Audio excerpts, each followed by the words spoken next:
Sunod-sunod nga ng dagok ang pamilya Gutierrez. Ito'y una nang maghiwalay sila Sara Labati at ang kanyang husband na si Richard Gutierrez. Kung saan marami nga ang talagang nalungkot dahil matagal na nagsama ang dalawa at halos perfect ang pagsasama nila. Napakabuti daw kasi na husband nitong si Richard Gutierrez, while ito naman si Sara Labati ay nag-full-time mom.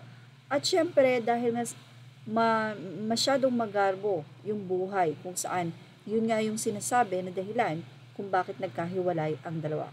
But anyway, ganun pa man, may co-parenting itong sina Sara at Richard na pareho nilang inaalagaan ng mabuti at maayos ang kanilang mga anak.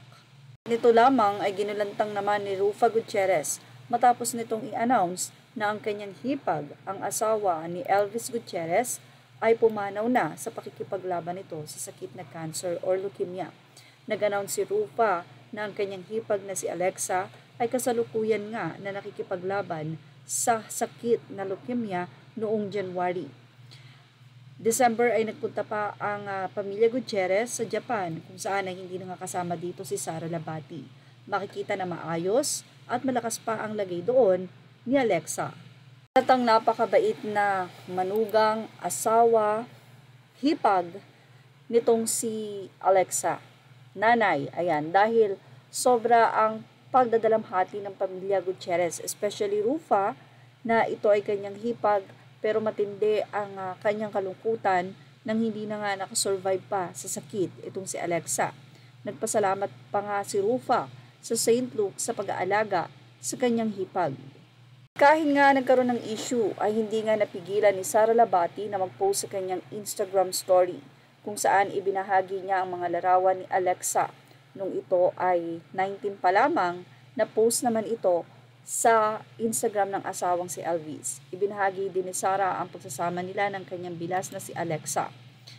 Si Sara Labati ay asawa ni Richard Gutierrez habang si Alexa naman ay asawa ni Elvis Gutierrez.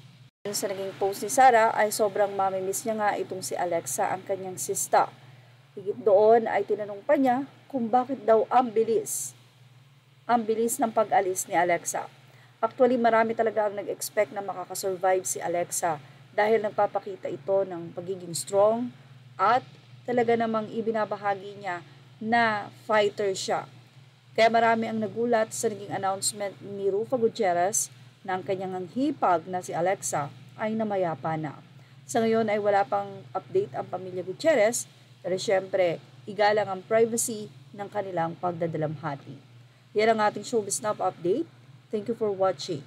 Images are all credit to the rightful owners.